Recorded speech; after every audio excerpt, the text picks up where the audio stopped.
নমস্কাৰ বন্ধু বান্ধৱীসকল, মই শফিকুল ইছলাম আৰু আপোনালোকে চাই আছে মোৰ দৰং পোল্ট্ৰি ফাৰ্ম ইউটিউব চেনেলত। চ' বন্ধুসকল, আজিৰ এই ভিডিঅ'টো কৰাৰ মূল কাৰণটো হ'ল, মই যিহেতু দুটা ভিডিঅ'ত কৈছিলোঁ যিখিনি মেল কুৱেল বাৰ্ড হ'ব, মানে মতা কুৱেল বাৰ্ড, তো সেইখিনি মই চেল কৰি দিম একদম পূৰা কম দামত, পানী দামত। তো আপোনালোকে এই ভিডিঅ'টো শেষলৈকে চাই থাকিব। আৰু আপোনালোকে জানেই বৰ্তমান মই যিহেতু কুৱেল বাৰ্ডৰ ফাৰ্মিং কৰি আছোঁ, এইখিনি পেৰেণ্টছ মানে কেইদিনৰ ভিতৰতে সিহঁতৰ পৰা কণী আহি যাব, আৰু চাগে 7 পৰা 8 দিন এপ্ৰক্স, মিনিমাম ধৰি লওক 10 দিনৰ ভিতৰতে কণী আহি যাব সিহঁতৰ পৰা। তো এতিয়া ইয়াৰ পৰা এটা কাম কৰিব লগা হৈ আছে, সেইটো হ'ল যিহেতু ইয়াতে মেল বহুত বেছি হৈ গৈছে। আপোনাৰ 200 মেলৰ পিছত মানে 3টা ফিমেলৰ পিছত এটাকে মেল হ'লেই যথেষ্ট। চ' ইয়াতে মেল হৈ গৈ আছে আপোনালোকৰ 230টামান, আৰু ফিমেল আছে মাত্ৰ 200 পিচ। চ' বহুতখিনি মেল বেছি হৈ আছে। চ' সেইকাৰণে ভাবিছোঁ যে 150 পিচ মেল কুৱেল বাৰ্ড, যিখিনি আপোনাৰ এইয়া চাওক ইমান মস্ত মাংসও দেখাই দি আছোঁ আপোনালোকৰ, এইয়া চাওক হৈছে না। এটা কুৱেল বাৰ্ড চাগে 200 বা 1 পোৱা ওজন হ'ব, 250 বা 200 গ্ৰাম হ'ব এটা কুৱেল বাৰ্ড। মতাখিনি ধৰিলেই গম পোৱা যায় কিমান মস্ত আৰু চটফটাই আছে। তো এতিয়া ভাবি আছোঁ যে অকল মতাখিনি বিক্ৰী কৰি দিম, মাইকীখিনি বিক্ৰী কৰা নহয়। যিহেতু মই বহুতবাৰ কৈছিলোঁ, কিন্তু আপোনালোকে সেইটো সময়ত লোৱা নাছিলে ফিমেলখিনি। কিন্তু এতিয়া ফিমেলখিনি কণীৰ কাৰণে ৰাখি দিম, আৰু মেলখিনি বাছি বিক্ৰী কৰি দিম।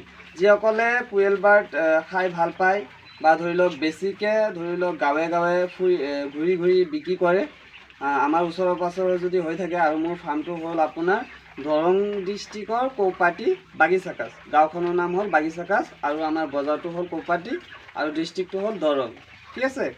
তো কোনোবাই যদি লালপুল, বেচিমাৰি, মঙলদৈ, তাৰপিছত আপোনাৰ টংলা, বা ইফালে ওৰাং, ঢেকীয়াজুলি, তেজপুৰ, এইখিনি ছাইডৰ পৰা আপোনালোকে কণ্টেক্ট কৰে। যদি অকল মেল ল'ব বিচাৰে, তেতিয়াহ'লে ইয়াৰ প্ৰাইচটো হৈ যাব পাৰ পিচ 50 টকা, মানে যোৰাত আপোনালোকে 100 টকাত পাই আছে। কিন্তু অৰ্ডাৰ ছিষ্টেমটো মই কৈ দি আছোঁ, 100 পিচৰ তলত দিয়া নহয়। যদি কোনোবাই অকল মেল 50 পিচ লয়, তেতিয়াহ'লে 50 টকাকৈ ৰাখিম পাৰ পিচ। আৰু যিহেতু মই 150 পিচ মতা কুৱেল বাৰ্ডে বিক্ৰী কৰি দিম, আৰু যদি আপোনালোকে 150 পিচ ধৰিয়ে লয়, তেতিয়াহ'লে আৰু অলপ ডিছকাউণ্ট কৰি দিম, মানে 45 টকাতে দি দিম, মানে 45 ৰুপিজ। এটা কুৱেল বাৰ্ডত আপোনাৰ 45 টকা, এটা কুৱেল বাৰ্ডত কোনোবা দিব নেকি? একদম পূৰা ল' প্ৰাইজত লগাই দিছোঁ। অকল মেলখিনি মতাখিনি।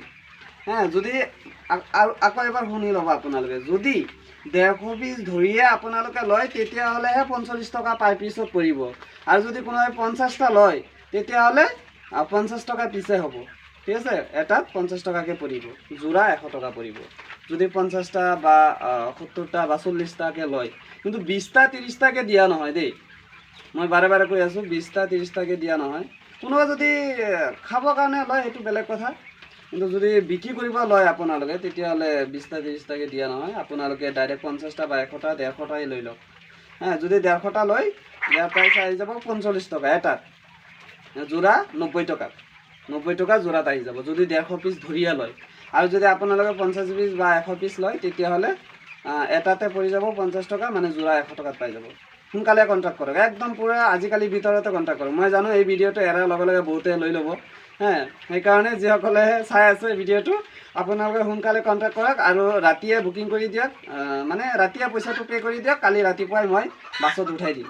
কিন্তু ডেলিভাৰী ক'ত হ'ব মই আকৌ এবাৰ কৈ দি আছোঁ, সেইটো হ'ল তেজপুৰ, ঢেকীয়াজুলি, পাঠশালা, ৰঙিয়া, বৰপেটা ৰোড, হাউলি, তাৰপিছত হোজাই, নগাঁও, মৰিগাঁও, জাগিৰোড, তাৰপিছত ইপিনে আপোনাৰ তেজপুৰ হৈ গ'ল।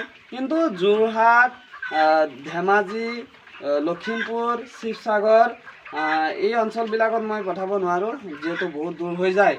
আৰু এই কুৱেল বাৰ্ড জানেই, সৰু হ'লে অসুবিধা নাছিল, কিন্তু কুৱেল বাৰ্ডৰ এটা অভ্যাস কি, সিহঁতে বেছি অলপ গৰম সহ্য কৰিব নোৱাৰে, অলপ গৰম লাগিলে মৰি যায় ফাৰ্ষ্টে।